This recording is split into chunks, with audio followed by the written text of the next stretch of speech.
Is anybody coming? Okay. Assalamu alaikum. I just want to remind everybody to turn off your phones, and please also hold your questions to the very end so we can get through the tafsir and then we can go through everything. So, assalamu alaikum and welcome. I hope you guys are enjoying the winding down of the summer. I've not been able to say the S or school word. My son starts school next week and he's like, Mom, stop, no S word. So we're enjoying those last moments.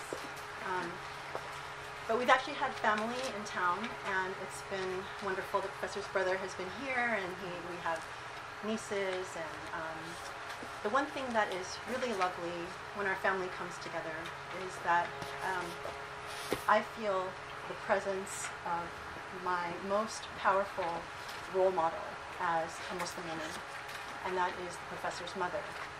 And she left this planet about 7 years ago. But the thing that's magical for me is every time the family comes together, she's the most missed, but she's the most felt, because the imprint of her character and who she was and how she just operated as a Muslim woman is just everywhere. And I feel her presence. And so I was really inspired to talk about her today because she is a powerful role model for me, not just as a Muslim woman, but a woman, you know, and there's so many amazing stories about her. I mean, she is sort of legendary in her own right, and she lived a whole life before I even knew her. But she grew up in Egypt, and she, for 30 years, was a social worker in Kuwait. So back in the 50s, when Kuwait came upon a lot of money, oil money, they went to Egypt to draw upon the expertise there and bring people to help set up a lot of the services and infrastructure and so forth. And so she was a young woman in her 20s, and she was brought to help create and establish the whole social work system in Kuwait, which didn't exist at that point. And she did that for well over 30 years. And so she was an Egyptian woman operating in a Kuwaiti context, which if you know anything about that, you know, as if you're not Kuwaiti, you really can only get to a certain level. But she achieved such an amazing reputation for integrity and decency and wisdom that by the time she finished, all of the most complicated cases, even from the royal family and so forth, were going to her. And she was so well recognized by the heads of the ministries there that they would protect her, because there were people that she would come across that were politically minded and wanted to fire her because she was an Egyptian woman, and God forbid that an Egyptian woman should make it to the highest rungs of influence. But there were just stories upon stories of the work that she did and the amazing impact that she had. She was actually even offered Kuwaiti citizenship by one of the heads of the ministry, and she never took that, even though that could have allowed her to make a lot more money, have a place to live, and even go up into the highest rungs of power. But that was not her character. She didn't want to use her influence to put herself in a better position. That was just very much who she was as a person. She also was the very first woman to get a driver's license in Kuwait. So she is on the books. Her name is Afaf El-Nimr. And she taught her husband how to drive. So that was amazing. And I really hope that one day someone will write her stories, because she is just a force. But I never knew her as that. I mean, when I met her, she had already left all of that. And she had decided to spend her life living with each of her children, helping them to take care of their kids and make their life easier. So she had come and left this amazing life, her friends, her reputation, all of that, and came to America, where she was very uncomfortable. But she came to help, take care of her family, and she was extremely self-sacrificing in that way. And if you met her, you would never get the sense that she was this amazing, important woman that people bowed down to in Kuwait. She had a very quiet strength about her. She was extremely humble, extremely pious, and she was the kind of person that you meet that you just look at her, and whatever you're feeling, all of a sudden you feel peace and calm. And she just had that presence about her. And so I wanted to just talk. I mean, everyone in our family has stories about her. and her amazing thing, and people even outside of our family.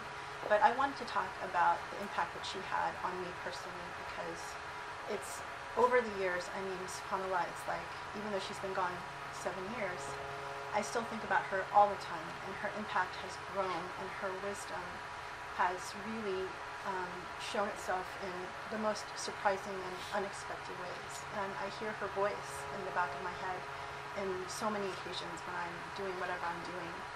So the first thing that she taught me was about dignity.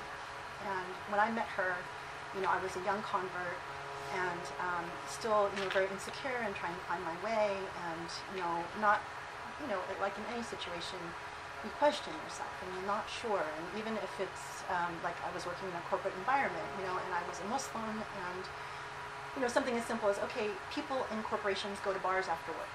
Do you go with them? Do you drink? Pretend to drink? Do you lie about why you don't drink? I mean, these are the kinds of things that you think about, when you're a convert. And the thing that she would always say to me is, Ammar is my Muslim name. So she'd say, Ammar, you have to always respect yourself. Whatever you do, always respect yourself. And, I think the professor actually told a really nice story where she was in a mosque somewhere and a man refused to shake her hand because he would have to redo his wudu. And she said to him, my handshake is worth your doing your wudu over again. There's so many stories like this.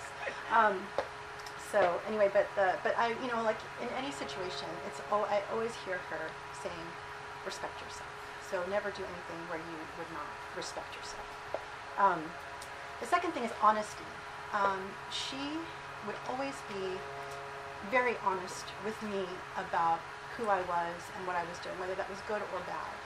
And she would always say to me, Ammar, you are my daughter. And I tell you this because I love you like I love my daughters. I would tell my daughters the same thing. And so many times, I hear her voice, you are my daughter. And it was such a beautiful, like now, that was something that at the time maybe I didn't appreciate as much, but now I think back and I'm like, wow, that was just a really beautiful thing. And I always knew that she would be honest with me, no matter whether I wanted to hear what she had to say or if I didn't want to hear it, she would, without fail, like if I wanted to know the straight story, I would go to her. And she was always so kind. Like I'm sure I did a million things that drove her crazy, and like any daughter-in-law. But and the worst she would ever do, or the most she would ever say to me is, yeah, Ammar, why? Yeah, Ammar. And the rest of it would be, you have to respect yourself. Why do that? Don't do that, because you can't respect yourself by doing it. And so it was really beautiful. And she was extremely patient. She actually lived in this house with us for many years. And as many of you know, we rescue dogs. So she actually lived with us when we were at the height of our dog rescue count, which, was 28. And she didn't like the dogs, but she never complained. And she would deal with them. They were like everywhere, and and there were a couple of dogs, I have to say, that she fell in love with, and she would kind of like feed them under the table and pretend that nobody saw. But she never complained about the dogs. And the most she ever said to me about that was, people can be helped too. That was the most she ever expressed her unhappiness about the dogs. She also taught me about the power of silence and the power of a smile. So there were so many times where it was a difficult situation, it was, you could have said a lot. She was just quiet. And, and I think that the power of a smile says so much about who you are as a person. Because if you can sit in your own silence when everybody is talking around you, or even when there is a silence and, the natural tendency is to want to fill that silence, if you can sit in your silence and smile, and let whatever the world wants to do happen, I think it's such a beautiful reflection of what's happening inside. And so I saw that, and it really affected me very deeply. Empathy. So empathy, she was the epitome of empathy. She lived and breathed empathy. And for someone like me, empathy was really one of the most difficult lessons. Last time I talked about racism being really hard. But empathy is a key to that, because I was an only child. I was spoiled. I didn't have to worry about what anyone else wanted but me. So it was really hard to learn to stop, put yourself in someone else's shoes, think about how they feel, how does that make you feel, and how do you want to respond based on your understanding of how that person feels. And that is a habit. It's, if you've never done it your entire life, I mean, I converted when I was 27, so 27 years, I never bothered to put myself in anyone else's shoes. And I had to learn that habit. Stop, put yourself, think about it. And that was so difficult. But she represented empathy to me because she only thought about what would make my life easier. When I did stupid things that hurt people, she understood where I was coming from. She understood why I did what I did. And she tried to counsel me or advise me in the most kind, beautiful way, fully understanding what, why I did what I did. And she was so patient and so beautiful. And, she was always aware of us having a very busy life. And so, she would always come, and whenever she would want to tell me something, she would say, Anmar, I know you're very busy, but if you can, do this. Yeah, and that's how she would always start. And she spent so many days in the kitchen cooking for us, for me, so I didn't have to cook because she had the time and we were running around doing all sorts of things. But she did that to make our lives easier. So everything she did was always about how do I make that person's life easier. And this is one of those things that I recognize more now that I've, matured and seen, my family grow and seen other people. You really go back and you appreciate, oh my God, she really went way out of her way to understand what was going on with me and do whatever she could to make my life better and easier. And that was amazing. She had an unbelievable dedication to knowledge. Even though she was here and she didn't speak English that well, she was always watching the Arabic channels, so she knew exactly what was going on in the world. She would come in and talk to the professor about it. She was very, concerned about justice, and she was always reading a book. So she, that was part of who she was. And, she was definitely the professor's first teacher in Islamic law, and, definitely encouraged the book habit and what it became. So, and she never was judgmental about that. She actually really, loved that this was what, we were here to do, and she supported that in any way that she could. And, her life was really about helping others, so the sacrifice, whatever it was that she could do. And she was so close to God. I mean, I think when anyone thinks about her, they always think about her like stealing off to pray. It's always like, where's Mama? Where's Mama? Oh, she's praying. Okay, where's Mama? She's reading Quran. Okay, and that's what she did. She, and she had this unshakable faith and trust in God and everything. And was one of these people that never complained and was just completely satisfied, utterly satisfied with whatever God gave her. And she had a very difficult life. There were people who backstabbed her, people who tried to fire her, people who hurt her really deeply time and again. But she always was at peace and always grateful. And she would always tell all of us to be grateful. And she really, lastly, was of another world. Like when she passed away, she literally had not a penny to her name. Like something happened where literally like all the money she made was stolen by the government. So she was penniless. She probably had about 5 outfits, and I think we still actually have them in the closet here, and maybe a couple of pairs of shoes. And it didn't matter because she was wholly just satisfied with God.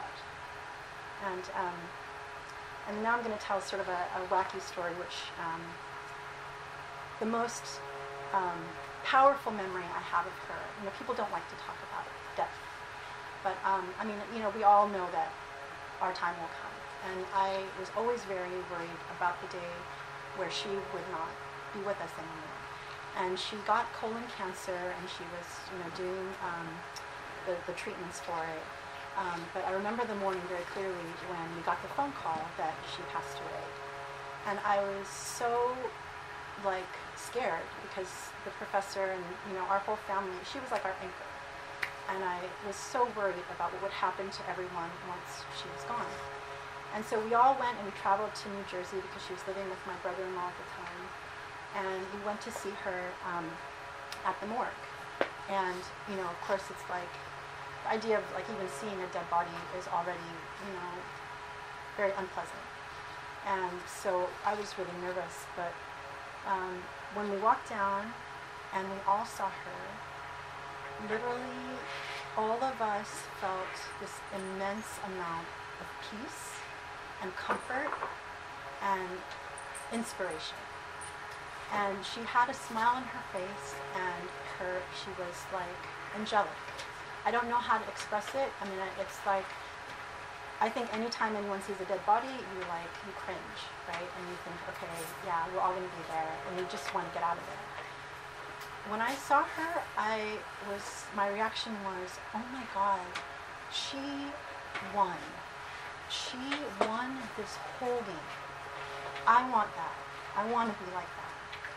You know, and even the women who were washing her body were like, this woman is light and she's glowing and beautiful. Who is this woman? You know, she was saintly.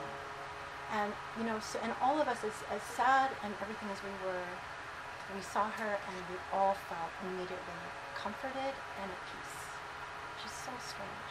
I mean, but knowing her, it was exactly, you know, it made so much sense. And the funny thing is, like, we all had been told, she had told all of us this particular story separately. Because last night I was talking to my brother-in-law, and he was telling me the story as if I didn't know it, and I was like, oh, okay.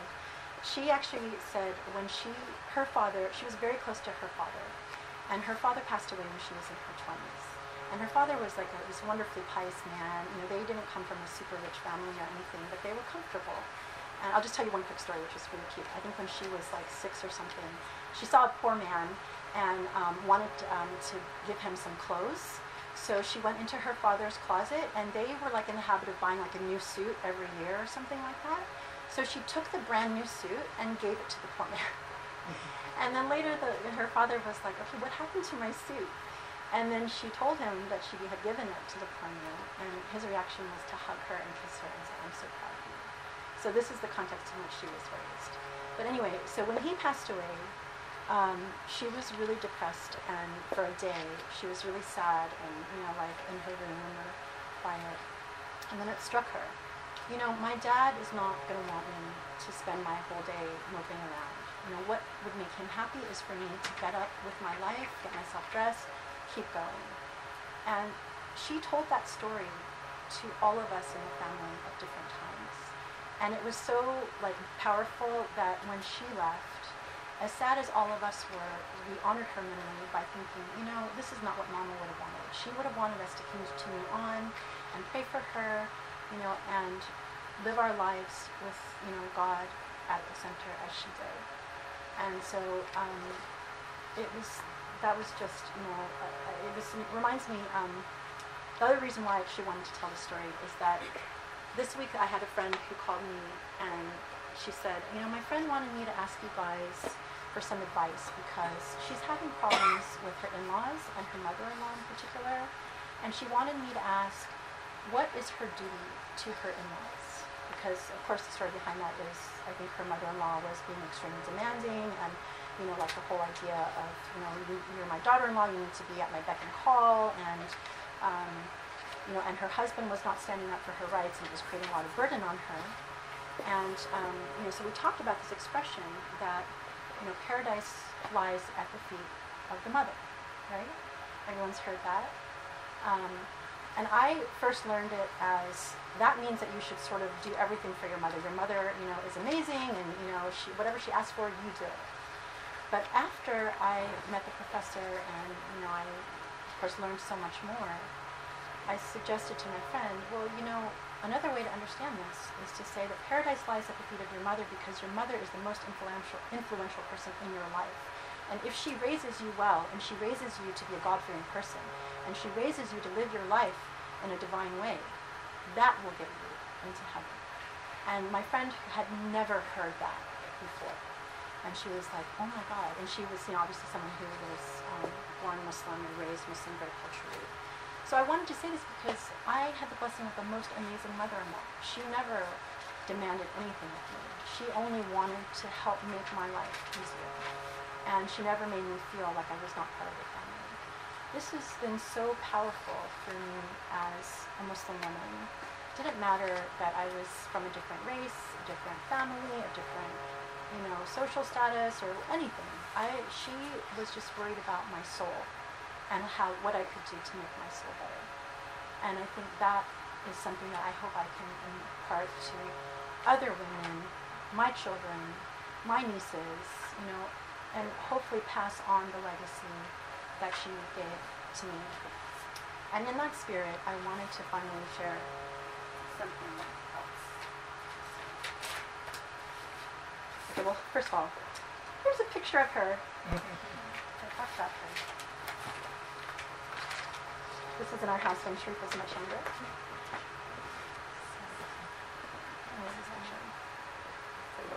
This side is.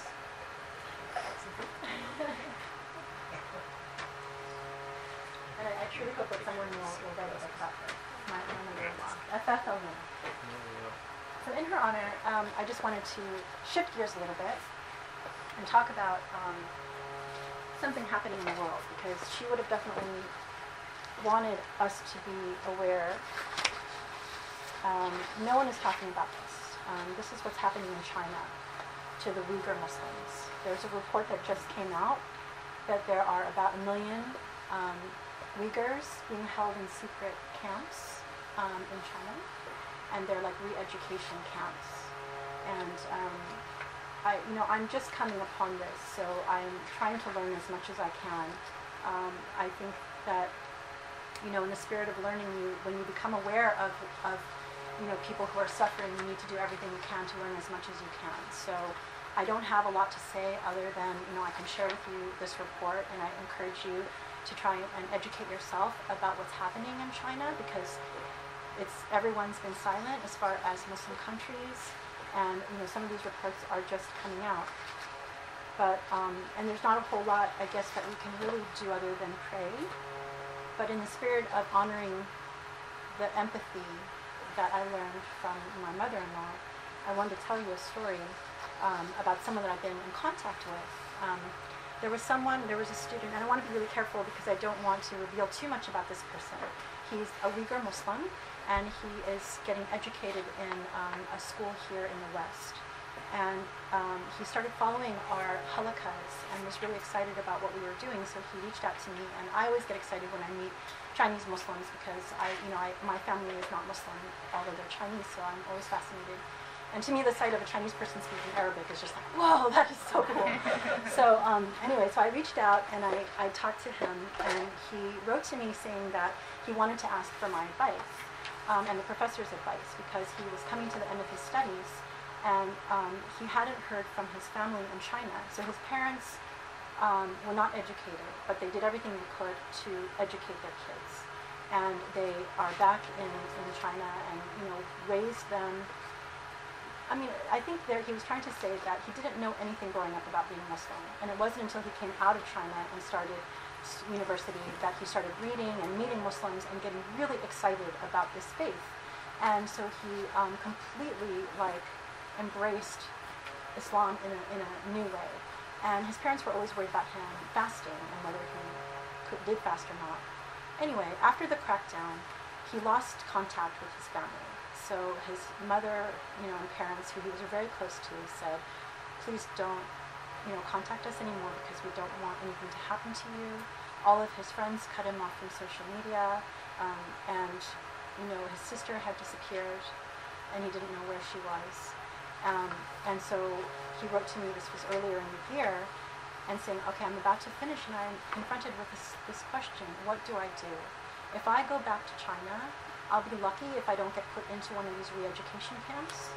But if I go back, I won't be able to practice Islam. I won't be able to read. I won't be able, the idea of me not being able to go to the mosque or read these books or take my kids and my wife to the mosque, and practice the way that I want to, is unthinkable for me. But at the same time, if I don't go back, I will never see my parents again, because they've taken their passports away, so they'll never leave China. I don't know what has happened to my friends. So, when I read his letter, I literally have not cried that hard, and it took me a while to respond back. And I mean, I basically told him that you can't go back because obviously your parents, like as a mother, if you were my son, I would be so proud of the fact that you got this amazing education. I would want you to practice your religion freely, and I would be really disappointed if you came back just to see me, and I'd be sad that I didn't see you anymore, but knowing that I had given you that ability to go on and do more, and maybe you would become a source for, solving what's happening in China. You never know. You could be the hope for the future. You can't go back. And I never heard back from him. So I don't know, I tried to reach out to him again before Ramadan, and he changed his email to protect his identity. But so it just made me sad because you have someone who loves and appreciates the faith and wants to practice and learn and be openly Muslim, and yet the cost is so high for him. And then we as Muslims here in America take our freedoms so much for granted, and to the point where we're just cavalier about religion. So I just wanted to share that story because, if people can put themselves in those shoes and see what people are willing to die and fight over, that helps to give you another sense of, what this religion is and how beautiful it is. So that's my story for today. So thank you. China would be affected, like by impact or something like that? I mean, the government is so repressive. So they are putting people in, internment camps and forcing them to denounce their faith and, profess their commitment to the Chinese government. And, they are not allowed to read the Quran. They're not allowed to have, any sign of anything Islamic. There's a mosque. I mean, there was something that I shared on Facebook where someone had sent out a message on Facebook, a Chinese writer. If you go to my Facebook page, you'll see it. But he basically saying that right now there's a crackdown on a particular mosque, and that people are trying to, protect it, but that they are asking for our prayers. So, they're obviously trying to destroy any remaining signs of Islam there.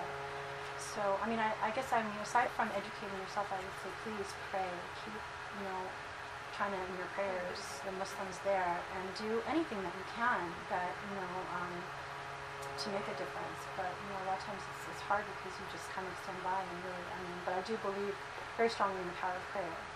So, yeah. Thank you.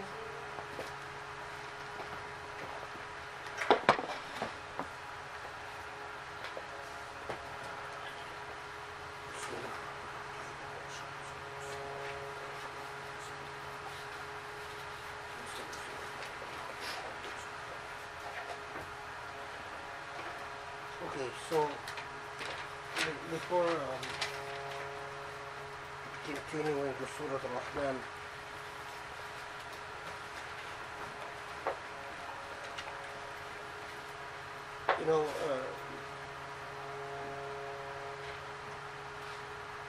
for whatever it's worth, we say things to testify to because we have to, but beyond prayers, we have a right as citizens to demand that our government be a moral government, an ethical government. Our government did practically nothing about the genocide against the Rohingyas. We stood by as a genocide was committed against Muslims.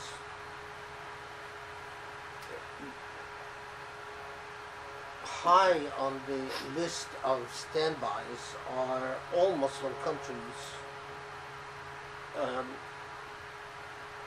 especially the Arabic-speaking countries that did practically nothing. Saudi Arabia, Egypt, Iraq, and so on.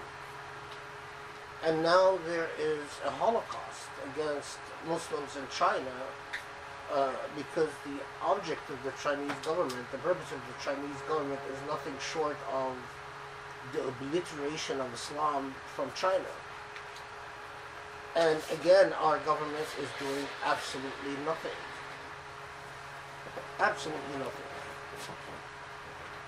And the human rights community, for the most part, is ignoring the reality of the systematic persecution, and it is critical. I mean, I sometimes I feel like I am standing in the wilderness crying out to the air, that we realize that this is all byproducts of Islamophobia. The institution of Islamophobia did not just penetrate common conceptions of Islam and Muslims in the West, but it had a remarkable impact all over the world, including the way the world reacted to the genocide against the Rohingyas and the way the world is reacting to the Holocaust against the Uyghur Muslims in China. And to think that there is a junta of a small group of people who dedicated about $200 million to create this industry of Islamophobia, and the impact of this industry included not just the genocide, not just the Holocaust ongoing in China, but even our disinterest in the genocide our own forces has committed in Iraq and in Afghanistan. We've killed about 2 million people,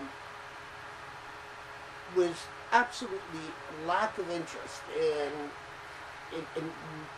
what does it say? I mean, how could 2 million people perish in the course of a military occupation and intervention that doesn't even have a defined purpose? It has not countered terrorism, it has exasperated terrorism. Nevertheless, I mean, what consistently is like a dagger in the heart is the lack of empowerment and consciousness by Muslims as a force in the world today.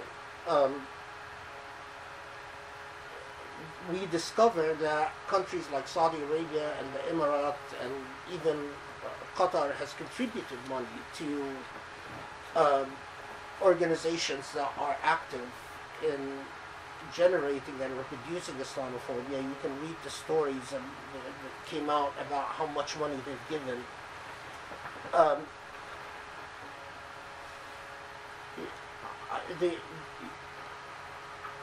We can't lose sight of our direct responsibility as human beings, at a minimum, to say what you need to say with whatever opportunity becomes available to you, to stand by what is right. I mean, part of the Islamophobia industry could even generate a new war with Iran. You cannot be oblivious to the fact that all of this is part of a systematic industry called the Islamophobia industry that has made the destruction of Muslims in the world something acceptable, something that doesn't shock the conscience and doesn't make people pause. I mean, this is something that you could say a great deal about.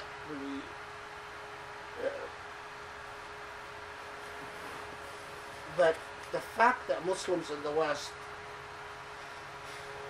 continue to be concerned with parochial issues of, whether we have a masjid here or a masjid there, and who, things about whether minutia, whether it's halal or haram to have women in this space or that space, or whether it's halal or haram to own dogs or deal with dogs, or while the entire world demonizes Islam as a faith and demonizes Muslims as a collectivity, and the fact that we are not investing, and I come back again to the resources. You want proof of where our commitment is, look at where our resources are. If those who hate Islam invest 230 million in demonizing Islam and causing genocides and holocausts and so on, how much have Muslims invested in countering that? And the amount is so unequal. It boils down to money, not to phraseology, not to good Scott. It boils down to resources. Simple. It's quite straightforward.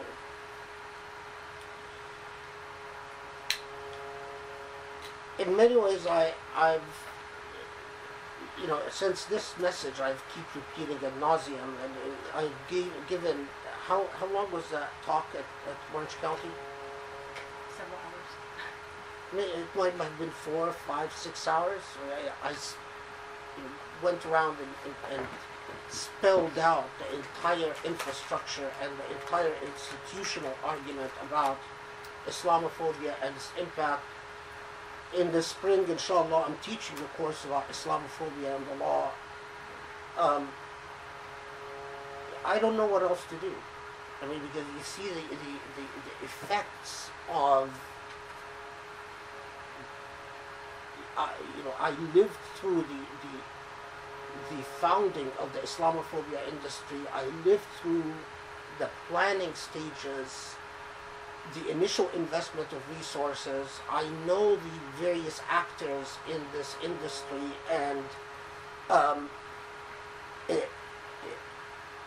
the apathy of Muslims have been an unbelievable gift to these people, and it exceeded all their expectations. They did not expect their project, their Islamophobic project, to be nearly as successful as it has been.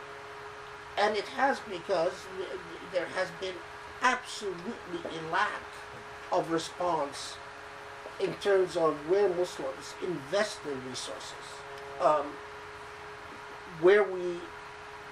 what type of talents do we nurture and do we fund so that they're able to construct a counter discourse to the Islamophobic discourse. And unfortunately, Islamophobia, where it has been a remarkable gift, has been to authoritarian governments that can persecute Muslims without consequences. So it's been a gift to Russia in the way they deal with Muslims in Chechnya. It's been a gift to Burma and the way they deal with Rohingyas. It's been a gift to China and the way they deal with Muslims in China. It's been a gift, even been a gift to Muslim countries and the way they deal with what they call, in quotes, political Islam, which basically means anyone that opposes them. Anyone that opposes dictatorship and despotism. But as citizens, we have a right to demand that our government not stand silent in the face of these genocides and holocausts. And until we Muslims take ownership of that fact and demand that our representatives do something, we will have a great deal to answer to in the final day. Rest assured, I mean, all of us, myself included, are going to be asked in the final day, what did you do? These were the realities in the time period in which you lived. What did you do? where did you put your money? What did you spend your resources on? What did you spend your time on? Whatever talent Allah gave you, how did you use it? And whether you stood by and watched the persecuted perish while doing nothing. I lose sleep over the suffering in Yemen, leave alone the suffering in Syria. But the fact that the country that is supposed to take care of Hajj and pilgrims is committing a genocide in Yemen with, again, the absolute lack of interest in the vast majority of Muslims. The suffering in Yemen is incredible. It's mind-boggling. And the fact that our government, again, doesn't give a hoot. As a student of the Quran, as someone who's dedicated my entire life to the study of this tradition in its many levels, I just before we, I'll tell you that Grace talked about my mother, Rahmanullah, Allah bless her. She would always tell me that, I mean, and not just tell me, but I've observed it throughout my life. She had internalized the love of the Prophet ﷺ in her heart. And everything she did was a reflection of how she understood the character of the Prophet ﷺ. For me, I do everything to internalize the Quran in my heart. And for me, a Muslim or Islam or Muslims without the Quran is an equation that I cannot comprehend. The Quran must become your moral compass. It must be inside, it must become what makes your heart beat and your intellect turn, and become sort of the internal educator to every impulse that you have. And it is precisely the teachings of the Quran that makes me shed constant tears for when I see what Muslims are doing to other Muslims in Yemen, or the way Muslims have reacted to what has gone on in Syria, or the Rohingyas, or China, or even the Islamophobia industry itself, and just a simple lack of awareness among Muslims. Muslims think that Islamophobia is something that is not going to affect the fate of their children. And rest assured, every single person that has a child, in fact, not just in the West, but in the world, the entire world, your children will be directly affected by Islamophobia. And until we understand that and put our resources, we have to have institutions that do nothing full-time, but respond to Islamophobia, but deal with Islamophobia. And not people who are, full-time and medical doctors and they work on Islamophobia as a hobby, or people who are engineers or businessmen and just do this on the side. No, I'm talking people who are graduates of the top academic institutions who are paid very well to do nothing but to address and deal with Islamophobia. Because that's what our enemies are doing. They are hiring the best talent, paying them full-time to do nothing but to spread the dehumanization of Muslims around the world. And we are seeing the effects, whether in China or in Burma or in Yemen, we're seeing the effects of this. Or whether, our complete lack of interest in the human rights abuses that are committed in Iraq or in Afghanistan, or the possible war and genocide that will come with this war against Iran. All of that, people, is the direct impact of dehumanization of Muslims through the Islamophobia industry. I honestly think the people who should lose sleep, and I said this in Orange County, and probably that's why they didn't like it, with all the rich people who were there. Anyone who is wealthy should lose sleep, because their responsibility, wealthy people will have a harder time attaining Jannah in all cases. I mean, that's the nature of Allah. Gives you money, with it comes a great deal of accountability. But in the modern age, with the type of trauma that Islam is going through and Muslims are going through, the wealthier you are, the greater your responsibility. A lot of times I say, Alhamdulillah, that we are not wealthy, because if I was wealthy, I don't know if I would be able to sleep. That's just the painful truth.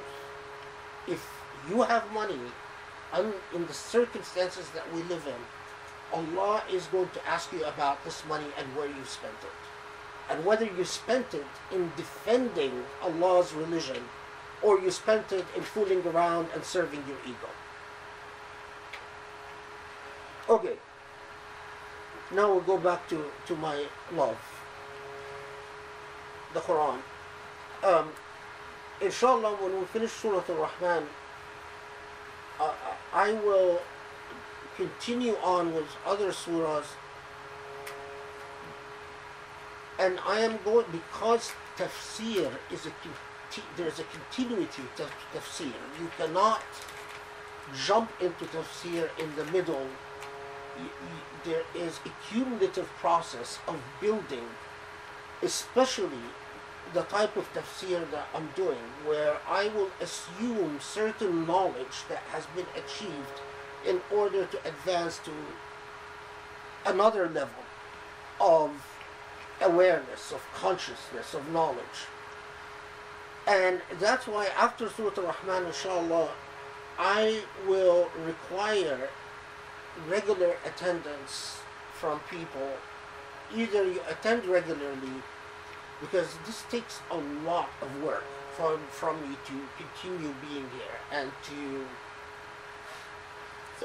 you already know that my health is rather limited, so when I invest in this, I have to de-invest in a lot of other things. There's what lawyers call an opportunity cost, and the opportunity cost is extremely high for me, and so I have, I think, the right to expect an proportional commitment from others who are going on this journey with me. 2 unexcused absences, and I will ask that you be disinvited from the Halaqa. You can follow on the net, but 2 unexcused absences would be the limit. So I want to build a constituency in the journey with tafsir. Only Allah knows how far we're going to get. But I've already done a tafsir of a number of surahs that, how can they access them? They're online. Search for beauty. Search for beauty? So if you have not heard these tafsirs, please try to catch up, because I will pick up from the last surah that I finished. And may Allah, only Allah knows, how far we'll get in the Quran. But this is a commitment I am making for the durance of time that I am alive on this earth. Whether I will get an opportunity to finish the entire Quran, or get an opportunity to finish one juz from the Quran, only Allah knows. Few times. But when I look around and I see the amount of ignorance that surrounds me about this book, and how many Muslims go around feeling that they know Islam while their ignorance of the book of Islam is shocking. I can find nothing more worthy to spend what health Allah has given me than to leave a track, leave a legacy of teachings about the Book of Allah. We are a people who are about the Quran. We started with the Quran. We flourished with the Quran. When the Quran was weakened in our hearts, we deteriorated as a civilization. When the Quran was strong in our hearts, we rose as a civilization. And without the Quran, we are an ethnic or a racial group that has no coherence and no meaning. And we will not have unity if we are simply a racial or an ethnic identity, because we have no common causes as an ethnic or racial group. We are too diverse, and we will not come together. You will have the Persian hating the Arab, and the Arab hating the Persian, and the Indonesian hating both, and both hating the Indonesian, and so on and so forth. But with the Quran, we have something that unites us as an ummah, and that does make us a single ummah. Okay, so if you will recall, Ar-Rahman allama al-Quran, Ar-Rahman. Now, I'm just a quick wrap up as we continue. We start out with this most remarkable reminder that we are under the purview and under the care of the merciful. Allah describes Allah's self as the merciful, Ar-Rahman, reminding us that our past is the Quran, and that the Quran is essential for maintenance and recognition and knowledge, and all of this is review, of course, of the Mizan. And the Mizan is the essence, the balance is the essence of justice. So it is part of Allah's compassion and mercy that Allah has gifted us with this moral compass that if we internalize, we are able to live a meaningful, just life. And by the way, philosophically, the issue of a just life is one of the most contemplated philosophical questions. How do you live a just life? Philosophers talk a lot about the attainment of consciousness. What does consciousness mean? That's one level of philosophy. But beyond consciousness is how to live a just life. Is a just life the attainment of utility, the attainment of simple pleasures, or is it the attainment of, or the preservation of some form of social contract? Is it a balance of liberties? Is it a balance of duties? Is it a balance of rights? Etc., etc. Philosophers, go on endlessly about that.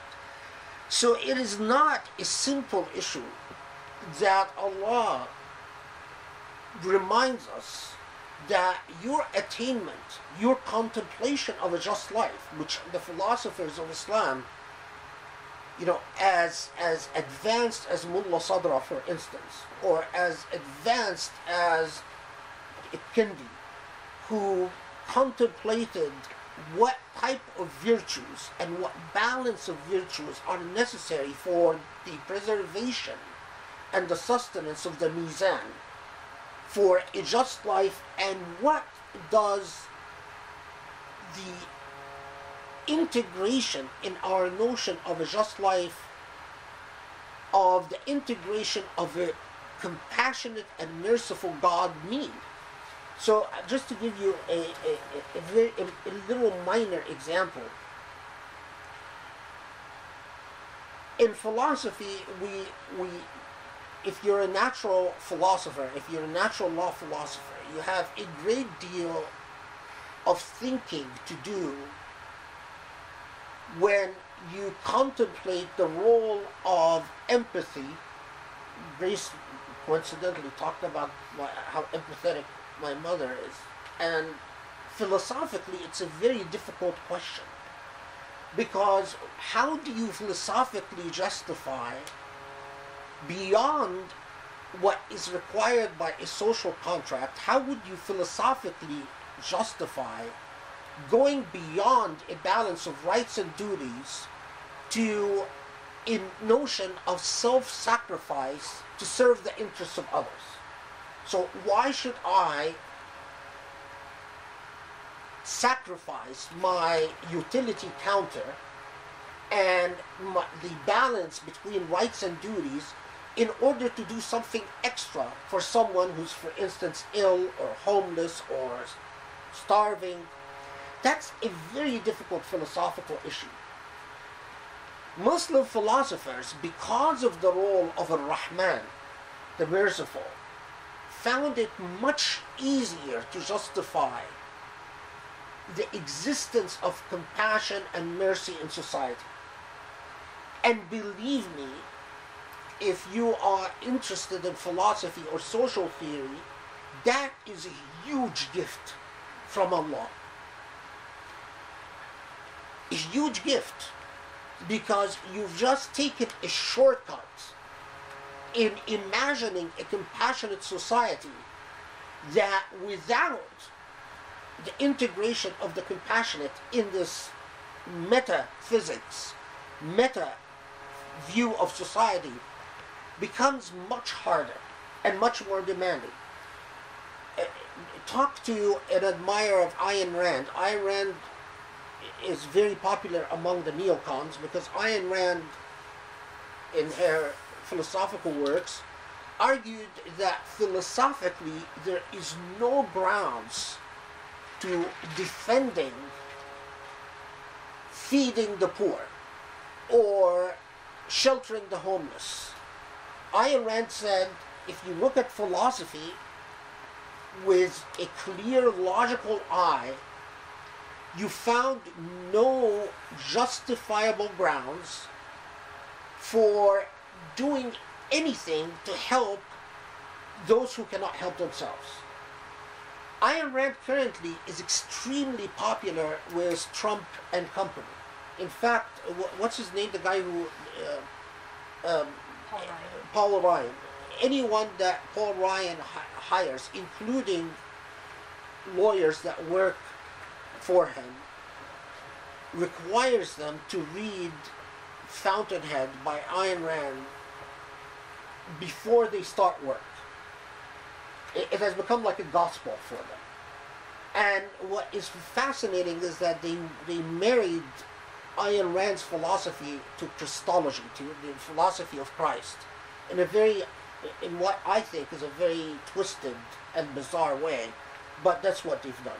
Anyway, so now why do I remind you of Al Rahman at the beginning? Because it will come back at the end of the surah. And you will recall that Allah starts by reminding us of the metaphysical reality that we don't exist alone in creation. We exist alongside the metaphysical, the paranormal, whatever you want to call it, jinn. And that in fact Allah addresses both human beings and jinn in the surah. That there are dimensions to existence beyond the dimensions of our material existence, and that the sooner you internalize that humility in your consciousness, the sooner your spirit transforms. Because the more you think material existence is the end all of everything, the more your ego is out of control. And the more it will not submit to Ar-Rahman. And the more it will not be able to attain the mizan. The ego, by its nature, tends to covet space And the more that ego is limited in the recognition that it must share space, because space doesn't belong to it but belongs to the Creator, the more that ego will become manageable and you will be able to control it rather than it controlling you. Because if it controls you and it becomes, the theologian is called mutawahisha, nafsul mutawahisha, that a savage soul.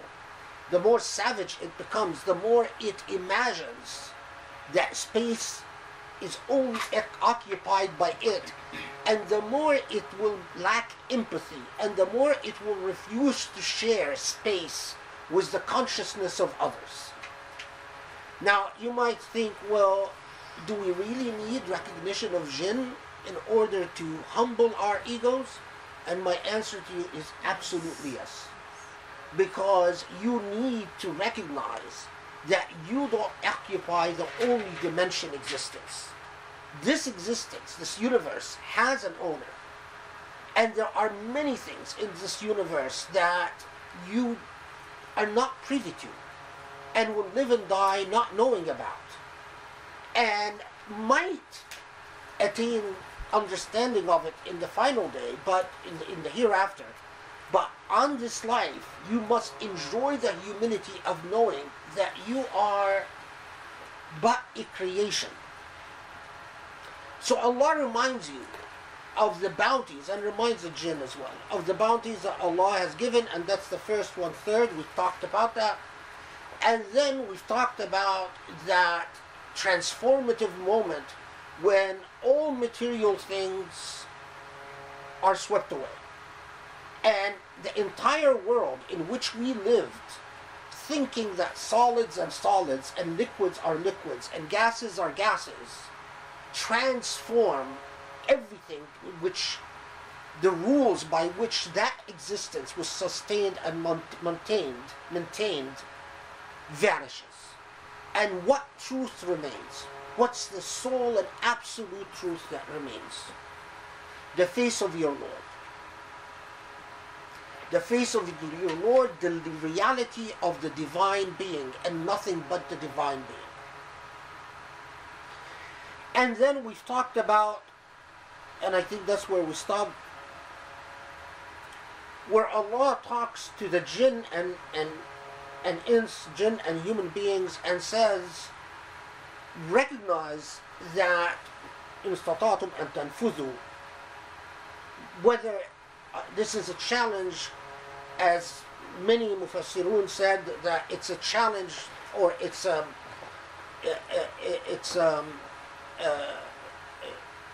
admonition to remember that ultimately you will not be able to escape this fate. Whatever you do, you will not be able to escape the fate which you are heading to, the rebirth, the recreation. Or, as we talked about, that as Ibn Abbas said, that tanfudhu means an ta'lamu, that whether you are a challenge to whatever you are able to learn about the reality of creation, you only learn it because Allah wills that you learn it. That it's as if, and this is more relevant to our age than the time that most tafsirs were written, because in our age we know about astronomy far more than they knew at that time, and our knowledge of astronomy entices us to be arrogant. And we've talked about that both meanings are sustainable by the terminology of if you are able to tanfudhu, whether it means to escape from the heavens and earth, or whether you are able to penetrate the heavens and earth with your own knowledge, you always remain within the dominion of your Lord and the permission of your Lord. If Muslims internalize this in a sincere way, it's quite remarkable because I don't remember where I read it, to be honest, but I've read either a Razi or a Kindi who says that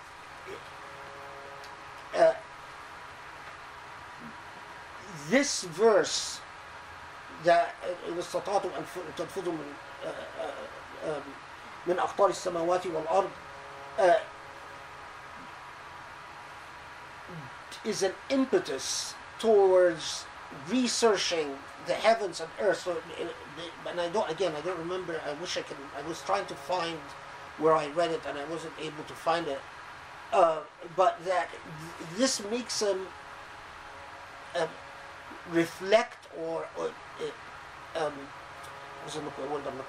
makes him watch the skies to attain a greater knowledge of the heavens and the stars. And it struck me at the time that it's quite remarkable. He understood this verse to inspire him to pursue knowledge of astronomy, while a lot of Muslims today, with their the shift in attitude, might read this verse in a defeated way. Instead of being inspired to pursue knowledge of the heavens and the stars and astronomy, they might say, well, that means that we shouldn't look into these things, or we should just not inquire into knowledge of astronomy. It's a rather powerful indicator of how much your context makes a difference in the way that you interact with the verses of the Quran. Okay, so we're caught up. So now I'm going to go back to my practice of just reading first the translation and then going into tafsir. So we said, oh jinn and humans, if you are able to pass beyond the regions of the heavens and earth, then pass. You shall not pass save by a warrant. Talk about that. So which of your Lord's boons do you deny? A flash of fire and molten brass shall be sent against you, and you shall not prevail. So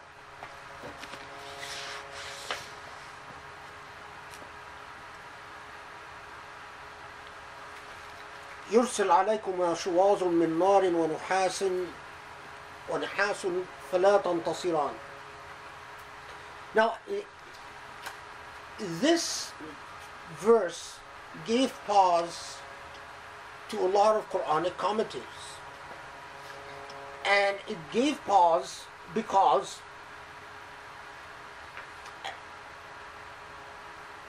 if you notice here, the phraseology is very interesting. يرسل عليكما شواظ. Shawaz is a flame. من نار ونحاس. من نار ونحاس. And then in some قراءات ونحاس, but anyway. فلا تنتصران. A flame from fire and molten brass. And they paused at this and said, what type of fire is it talking about? And how could a shawaz, a flame, come from molten brass, nuhas? And what does nuhas really mean in this context? Is it saying that if you exceed the boundaries of where you are allowed to be in the heavens and earth, and remember, most commentators had not writing commentaries before we landed on the moon, before we sent any satellites anywhere. So they started imagining, is Allah saying? And why is Allah talking to both humans and jinn? Why not just then? Is it one possible explanation is that the jinn can travel in the heavens, and if they reach beyond a point, Allah tells them that I'm going to burn you. I'm going to zap you. by a power, a force of heat will come and keep you in your place. But then they said, well, how about human beings? Is it predicting human beings traveling in space? Most Quranic commentators who were writing centuries ago thought it's unimaginable. But some Muslims said, and this is I find very fascinating, that it is inevitable. That Allah is telling us we will travel into the heavens, and by doing so, Allah is telling us, just remember that you will not exceed the boundaries of your Lord. My mind was blown away when I saw this. I mean, you're writing in the 12th century AD, saying, but of course they imagine that it will be Muslims who achieve traveling in space. They could not imagine that it will be the backwards, barbaric West.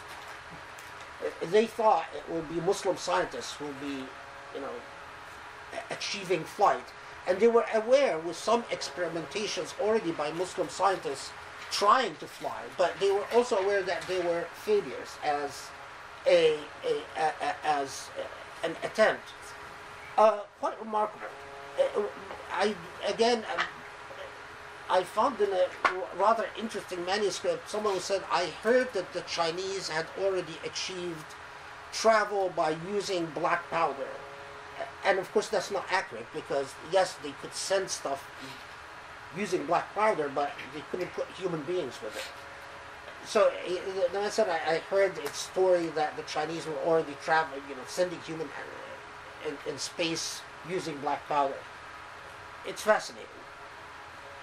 I mean, these are the fascinations of knowledge.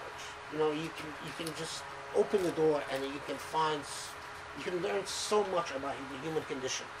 Okay, so is that what it is? Is it simply a warning or a reminder that there are boundaries, whatever you achieve, that there are boundaries? Or is it talking about something else?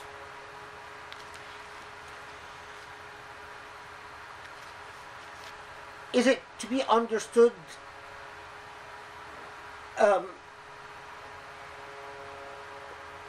figuratively? So, يرسل عليكم شواظ من نار ونحاس فلا تنتصران. Some said that al-nuhas here is derived from the word nahs. And nahs could mean molten brass, or could mean death. So nuhas, some understood it to mean that what will be sent, or what your fate will be if you exceed certain boundaries, is a heat and death. The other thing to note here is about the shawaz min nar. Some said, if you understood it literally, shawaz min nar wa nuhasun falat wa nuhas, means an energy or flameless fire. And they contemplated what could flameless fire possibly mean. In our day and age, with our knowledge of black holes and the energy that exists in the heavens, we are capable of understanding it much better than our predecessors, because we are aware that energy can exist. In fact, overwhelming, powerful energy can exist without fire. It's quite remarkable. I mean, one of these little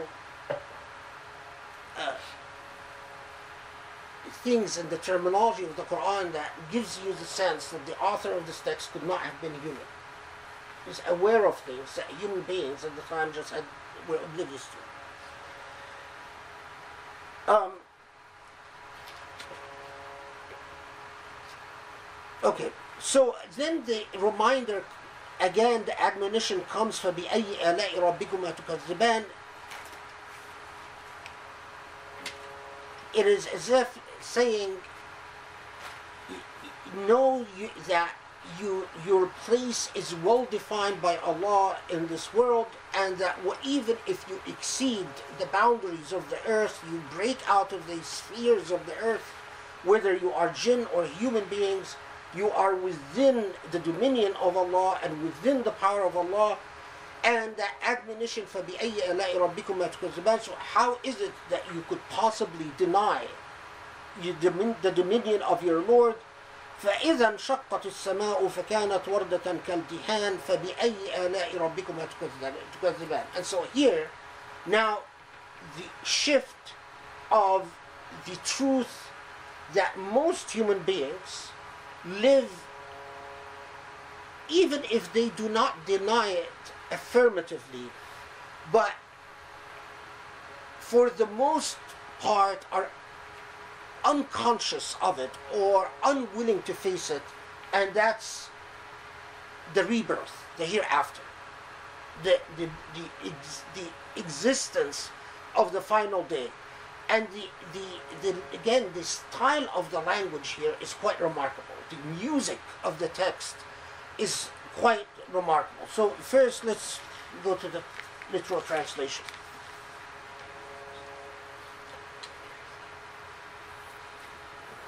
When the sky shall be rent asunder, and when it shall turn ruddy like hide. Now, so when the sky turns asunder and becomes reddish, it's now the final day. And what happens to the sky? فإذا انشقت السماء. انشقت literally means to break apart.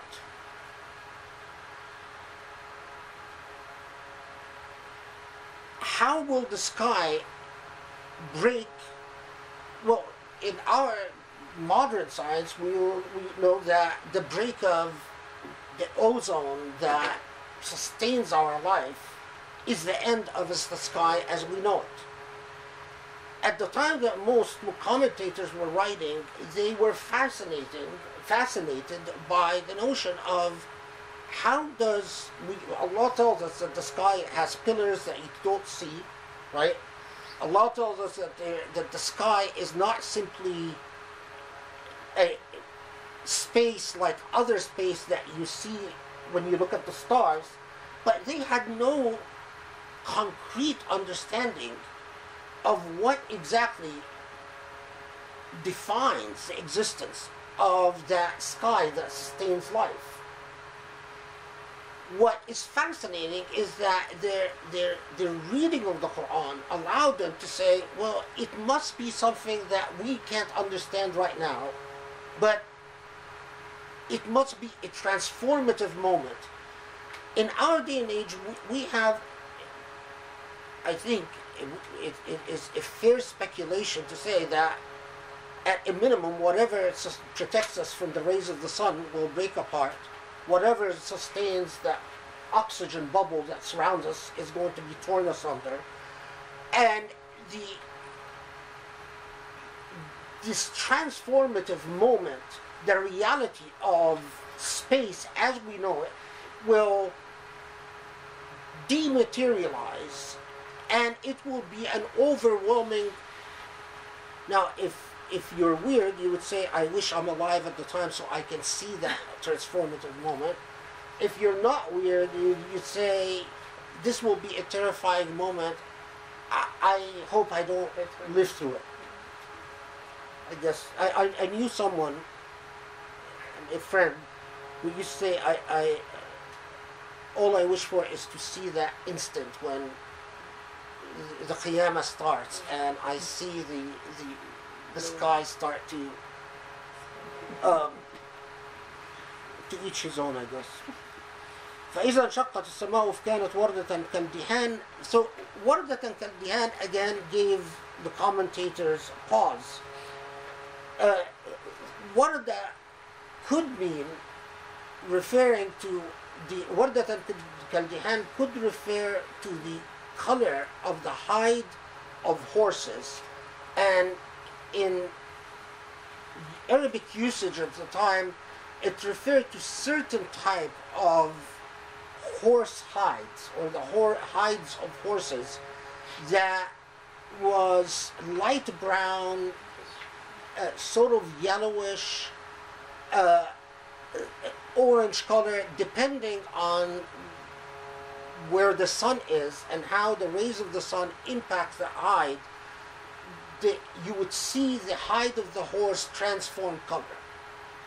And for Arabs at the time, that hide was highly valued, and it was considered to be a spectacular thing to see. If you owned a horse like that, that was a great price. However, some said, no, it doesn't refer to the color of the hide of these types of horses. It doesn't refer to the sort of orange, yellowish, light brownish color, but rather it refers to the color of melting red. When you have red that starts fading, that and again that you will see the sky transform color from its present blue in most times. We know today that the blue color is because of oxygen. At that time, remarkably, they were intelligent enough to say the blue cannot be the true color of the sky. They weren't sure why. They weren't sure that, they didn't say it was oxygen, but they knew enough to say that the blue is an artificial color, not the real color of the sky. Again, it's something that you marvel at the intelligence of our forefathers. Now,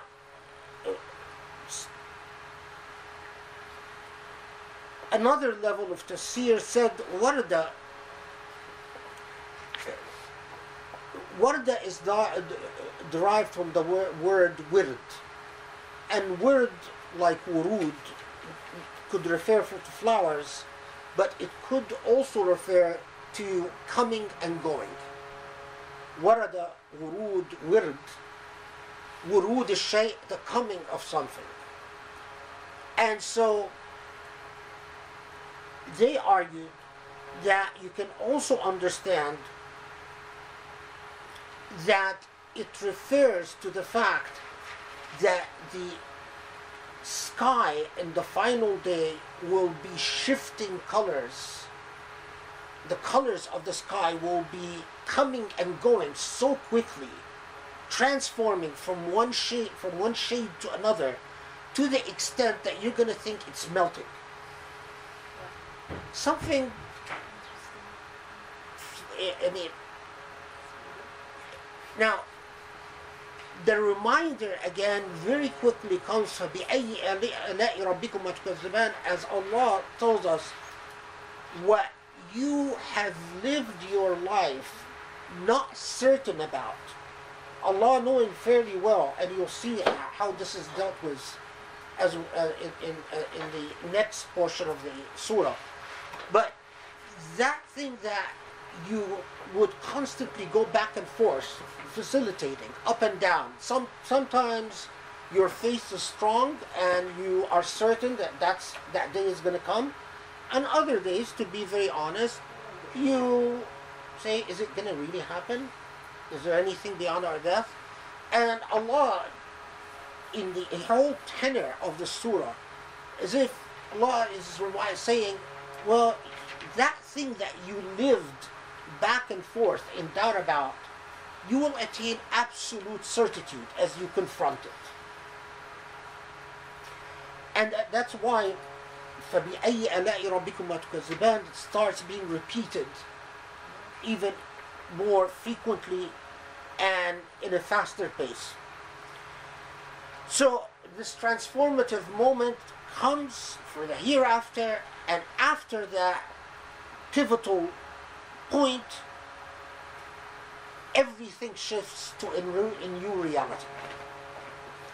And the new reality is far less compromising in its absoluteness.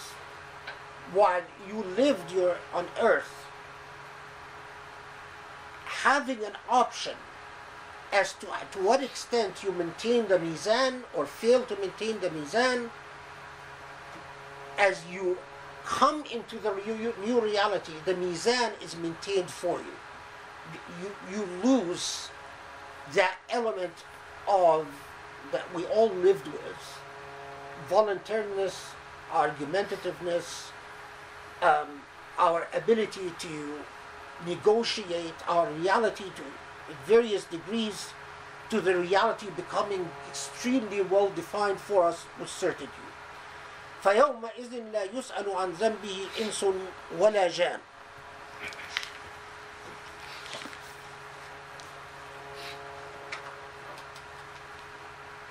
On that day, no human shall be questioned as to his or her sin, nor shall any jinn.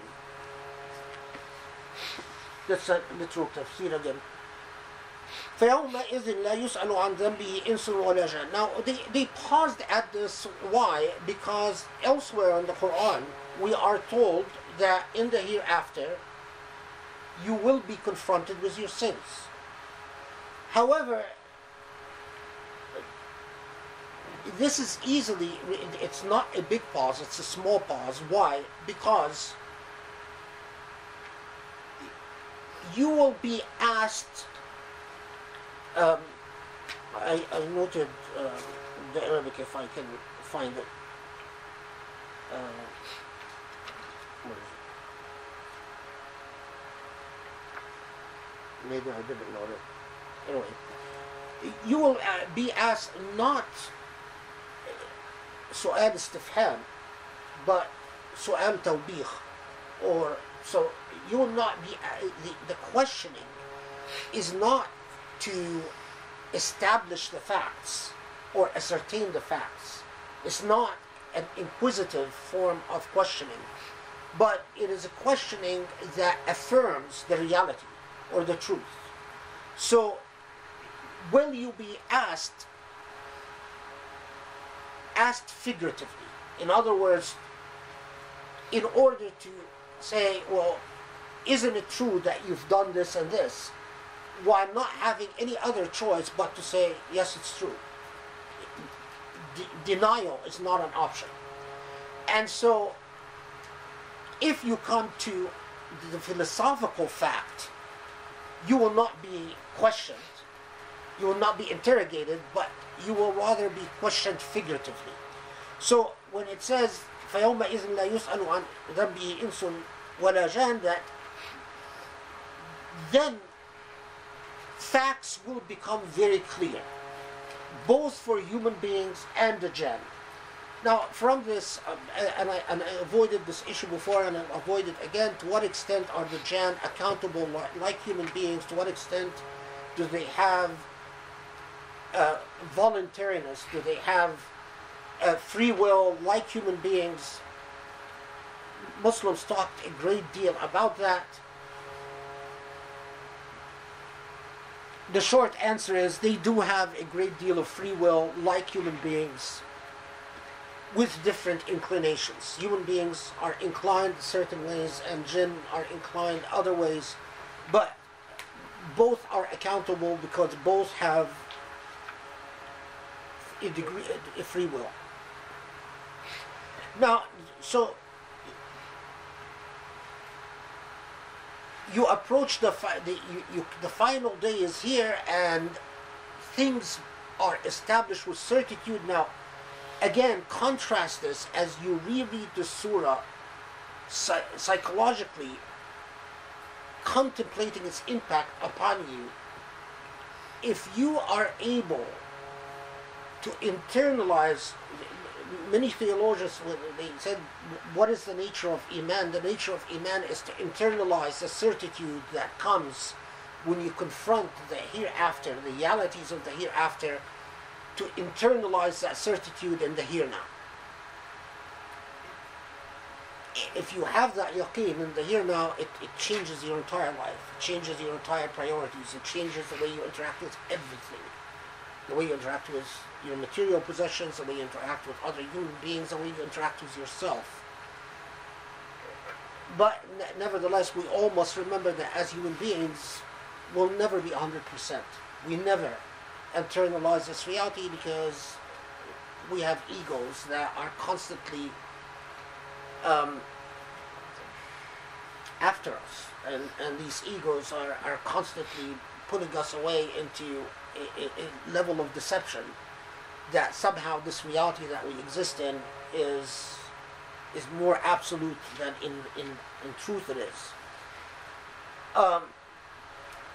Nevertheless, facts and people who I've pulled a tafsir that I didn't bring with me last time because I just want to mention, if you want to read a tafsir that talks a great deal about the relationship between the certitude, contrasting it with the negotiative nature of the mizan in material life, the extent to which Allah in the hereafter allows us an understanding of the absolute truth and the extent to which we're successful or not successful in achieving it in our lives.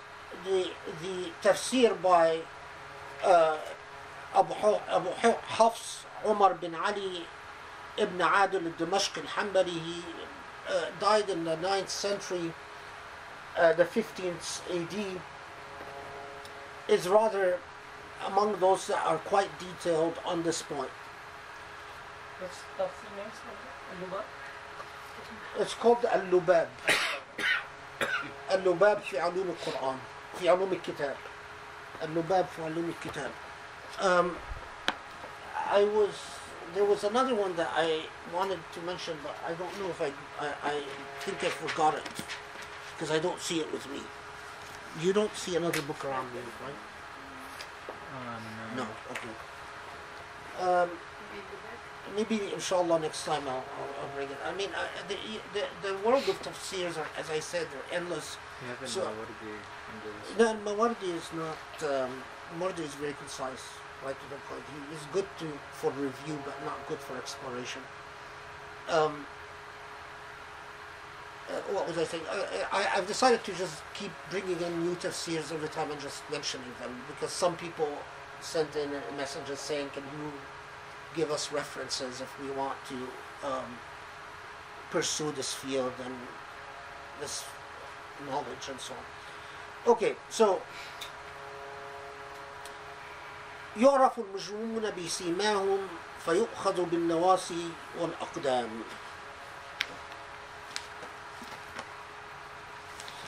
So the translation: the guilty shall be known by their marks, and they shall be seized by the forelocks and by the feet. That's a literal translation.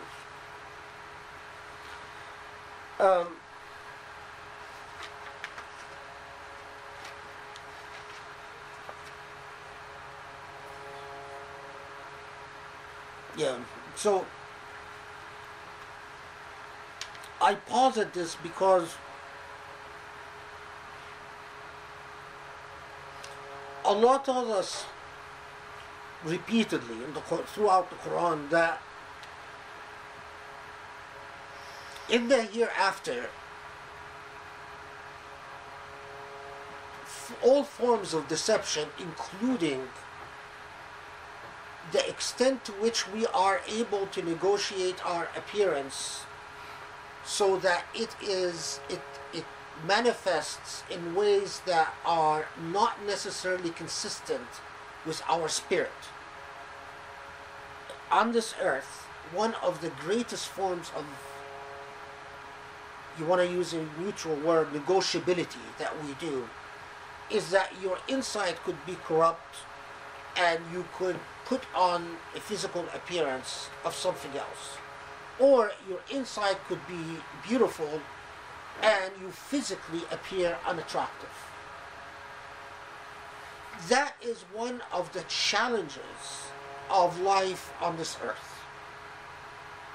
We see people, we see their outside, we don't see their inside. Now, the more you are blessed with basira, with internal insight on this earth, the more you are able to look upon people and you see their inside and ignore their outside.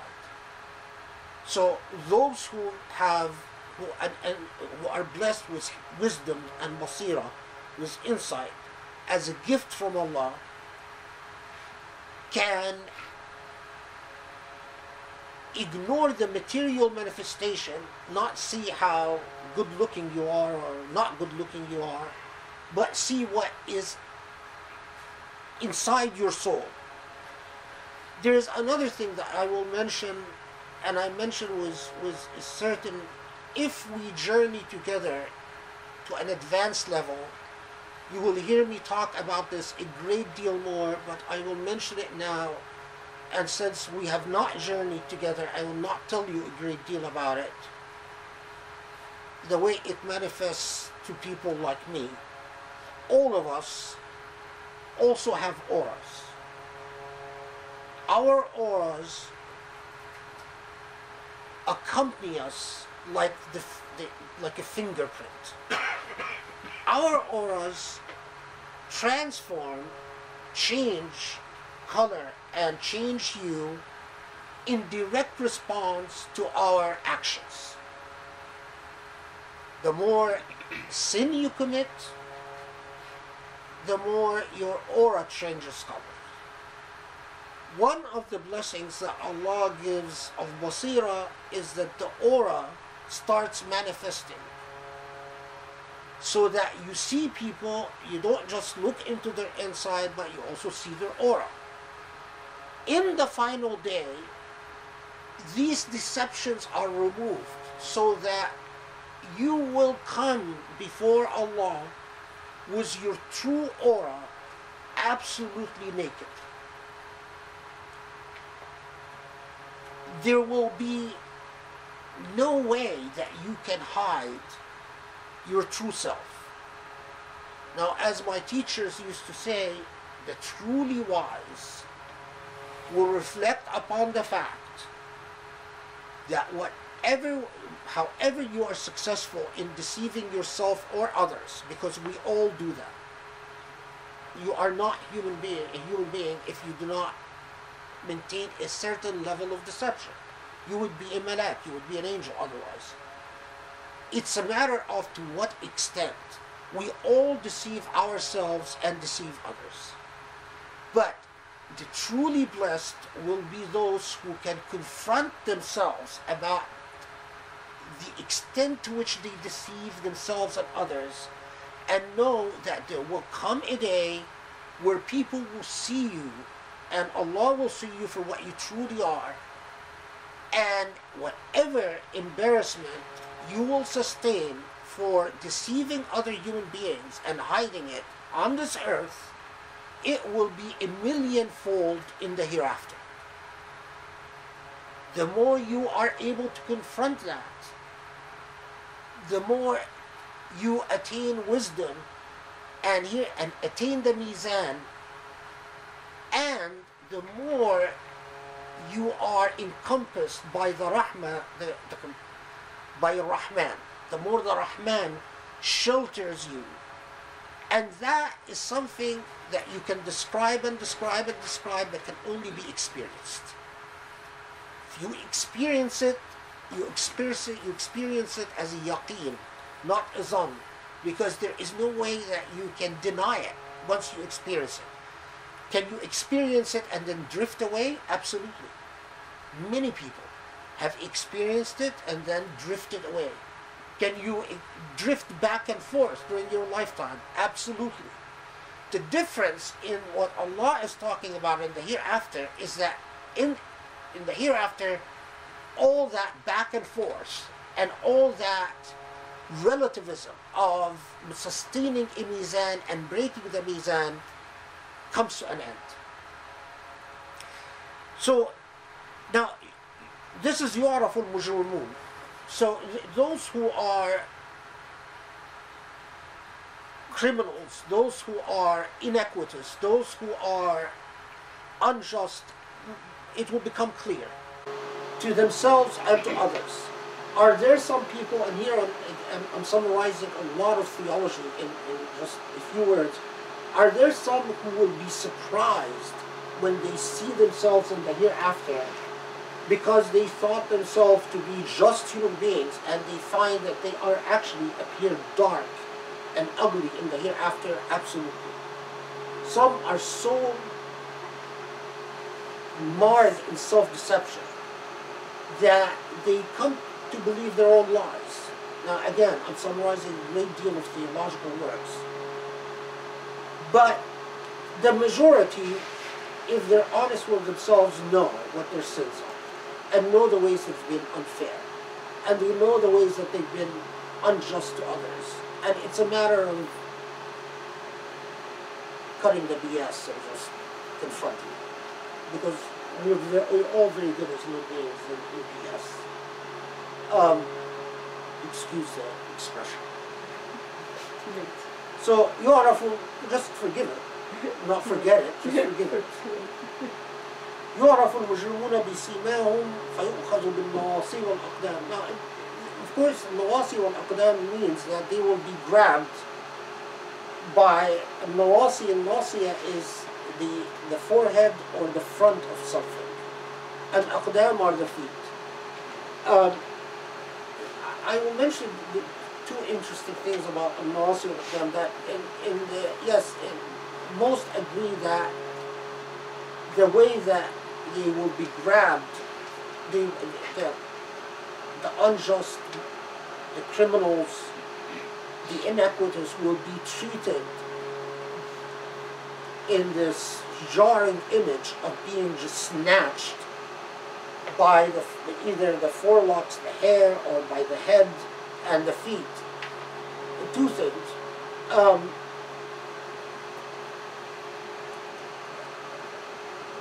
One trivia. Do you remember the movie Ghost? Yes. There is a part towards that movie where when the bad guy dies, and then these angels appear and they grab the bad guy, and I was always struck by that because in that movie that guy is grabbed by the feet and the head. And I always remembered this area, and I always thought to myself, what a coincidence. Maybe the guy read the Quran, maybe it just... Okay, so that's the trivial part. The part that's more...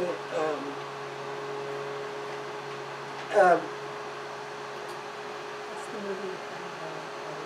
Yeah, the movie was done. We're dating ourselves. Yeah, it's very Sounds like a old. movie still. You know, in my days it was like a movie for young, cool people. Now it's a movie for old people.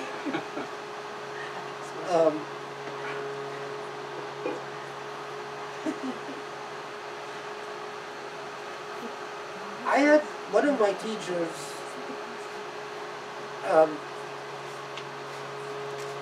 well, I'm trying to... Okay, I'll tell you again. If we journey together on this path, a lot more can be said. But for now, I had one occasion in my life to affirm something that one of my teachers told me that he had seen. I knew someone in Egypt who was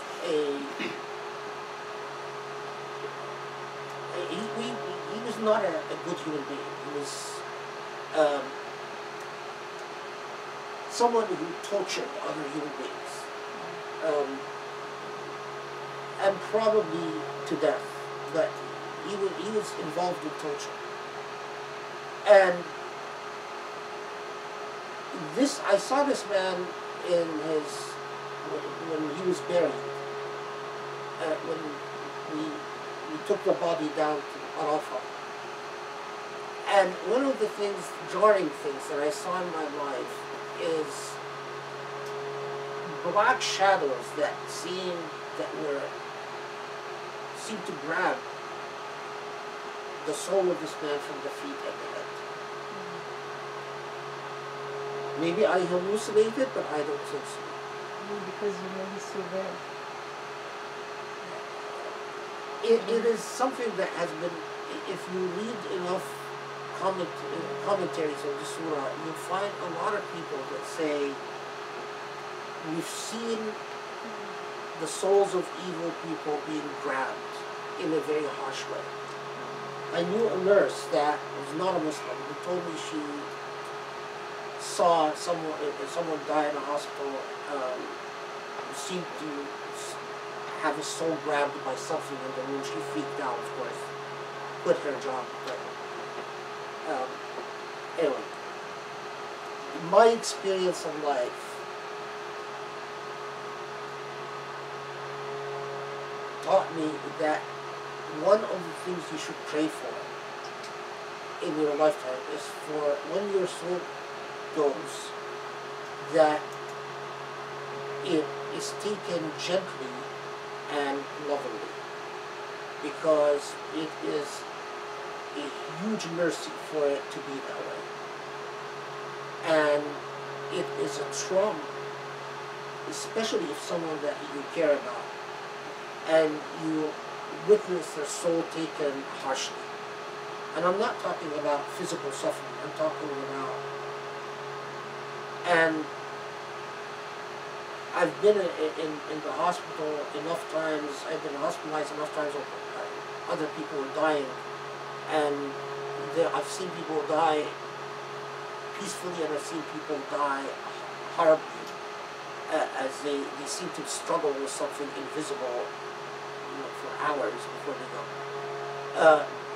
Remember this area, and remember that the way your soul goes is in mercy from Allah, and it is one of the things that you should pray for.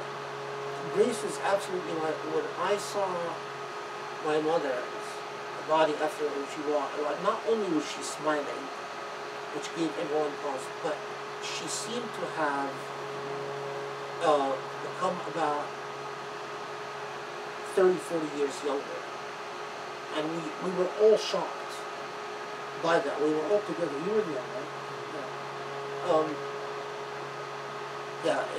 It's a huge, it's one of the things that, in the same way you aspire for success and promotions and whatever, aspire for that. Because when I saw it with my mother, and I saw it with several of my teachers, it became a regular aspiration. There are, when people die, you see shortly, right after their death, not 24 hours after their death, but hours after their death, right after death, their aura manifests in a very stark way, and in a very shocking way, whether in beauty or in ugliness. And we live in a day and age where most people are not going to see your aura. But remember that Allah and the malakut of Allah can see your aura very clearly. And it's transformative. It's completely transformative in the way you measure things and think about things in life. If you truly keep that at the forefront of your thinking. Okay, now, note the language here. So immediately, فَبِأَيِّ آلَاءِ رَبِّكُمَا تُكَذِّبَانِ, and this powerful language, هذه جهنم التي يكذب بها المجرمون يطوفون بينها وبين حميم آن فبأي آلاء ربكما تكذبان. The two verses addressing hellfire don't have an interjectory reminder فَبِأَيِّ آلَاءِ رَبِّكُمَا تُكَذِّبَانِ. The two verses continue before you get the interjectory فَبِأَيِّ آلَاءِ رَبِّكُمَا تُكَذِّبَانِ. And the literal translation,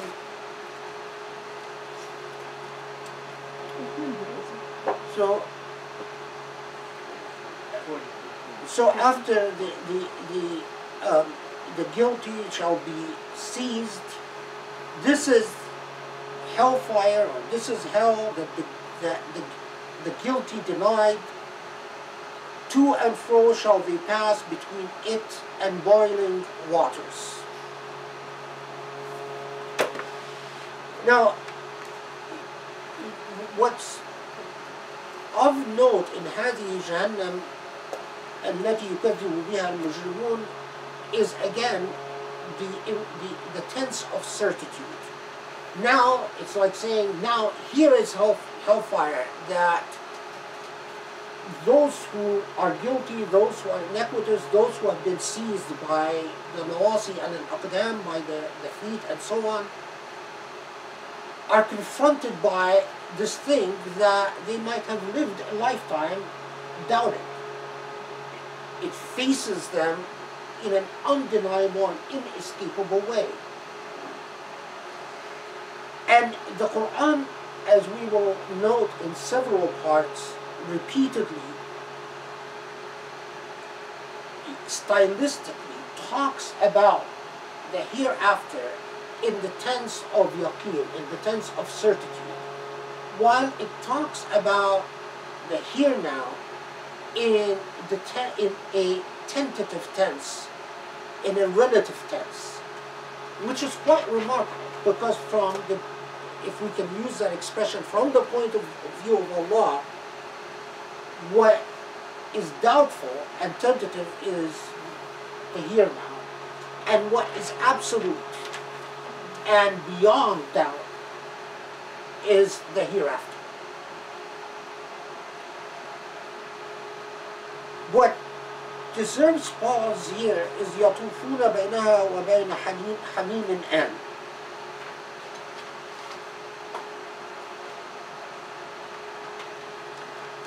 Throughout the Quran, you will note that wherever Allah has the expression in theology, ta'qib al-wa'id bil-wa'd. Whenever Allah has wa'id, a threat, Allah will follow it with wa'd, with a promise of a reward.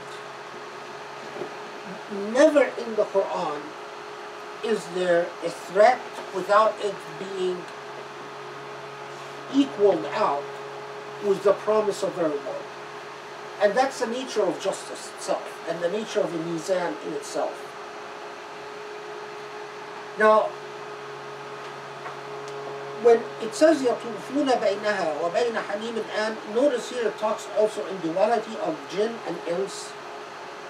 What gave some commentators pause is that expression يَطُوفُونَ بَيْنَهَا وَبَيْنَ حَمِيمٍ آنٍ. Is it talking about that they will be going back and forth, as most have said, between hellfire and boiling waters? But there is another level of meaning to this. The hamim and could also be understood, hamim could also be understood as heat. And an could also mean something that is consistently present. So then the meaning becomes they will go back and forth between two types of heat, two types of fire, and is an expression of when you say something will be ever present and unmistakable. So among the most interesting commentaries on this said that the punishment is not just external but internal.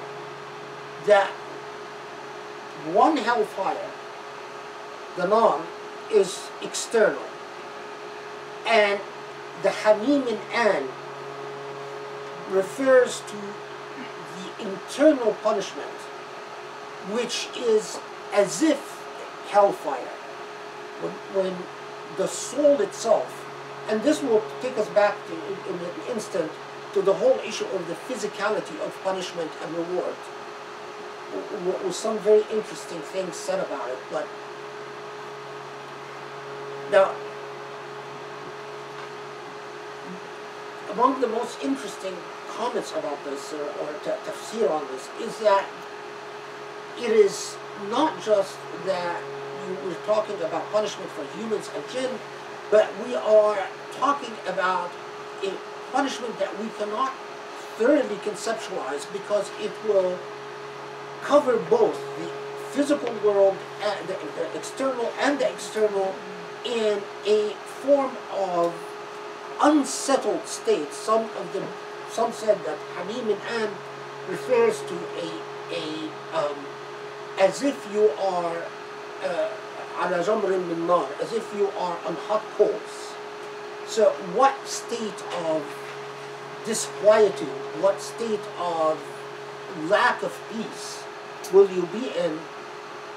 We don't know precisely, but what we do know is that Allah promises that this will be extremely unpleasant, and that's all we need to know, right? Again, if you have nasira, if you have wisdom, that's the fate that you want to avoid at all costs, because repeatedly Allah told us, وَلَا يَغُرُّنَّكُمُ الْأَمَانِ وَلَا يَغُرُّنَّكُمْ بِاللَّهِ الْغُرُورُ. Don't live a life of false hopes, believing that Allah will undoubtedly forgive your excesses, and take Allah for granted. Because that's what we do as human beings. If we truly internalized that ultimately we are heading to a fate in which there will be scales of justice, and these scales mandate either a reward or a punishment, and we truly internalize this, we wouldn't do anything wrong. But we don't internalize this fully because we have a sense of hopefulness that, well, Allah will overlook this, even if we have iman. But we always have a sense of hopefulness that we will ask Allah for forgiveness, and Allah will forgive. Maybe that's exactly what Allah will do, but that's not the wise way to live. To take Allah for granted, it's like you take any great thing for granted. You take your mother for granted, or your father for granted, or your husband for granted, or your wife for granted, or your brother, or your sister. Leave alone Allah is selfish, ignorant, and a form of ijram, a form of being a mujrim, guilty, a wrongdoer, a criminal, a transgressor, right? We've been going for 2 hours. Oh, we have? Do you want to take a break right after? Yeah, let's and then come back? Yeah, let's do that. I really want to finish Rahman today. Oh,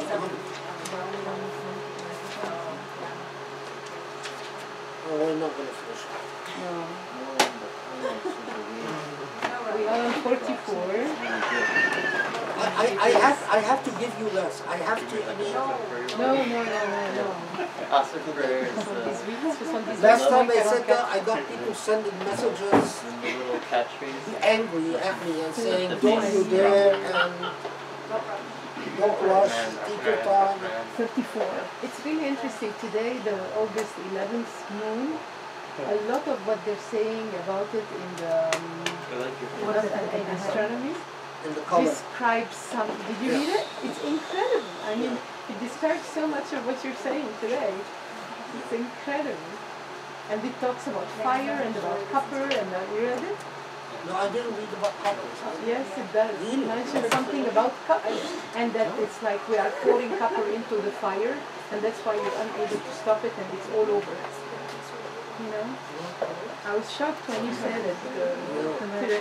I looked at it. This is amazing. I put it on my page, but If Muslims understood the gift of the Quran, they would transform the world as they transform the books. Nothing bothers me as much as when I hear Muslims say things like, oh, maybe the Quran has outlived its usefulness, or maybe we should consider ignoring parts of it comes from a place of absolute ignorance. I was at the Institute of Montserrat in Paris, and I told them, because they have the Quran, the modern Quran, and I said, what is this BS? I mean, how could you have that, you know? And I discussed it with her, and she said, well, it was written in the Surah al Rahman. It's crazy. And, you know, like I said, by modern people, it's like, you know, like inherent and Bosch. By modern. Yeah, good. I said there's nothing such a thing as Table aside. This is a If they show you mostly. that I mean, I don't know. Shahab Ahmed wrote it in his book that it's time Muslims realize that some of the Quran has outlived its usefulness, and when they see it, some quote-unquote Muslims who think they're cool, you read this and then they repeat the same thing, and that's my breaking point. That's the point I say, you know, you're on different paths. Even more than the Wahhabis. In what? But even more than the Wahhabis. You know, and break away wisdom than more than that. It's so true. It's so sad. Should I move this? Didn't put it there. I don't know, Grace. It's still recording. Grace. No. Should I move the table or should I Let me pause pause it. Let me see.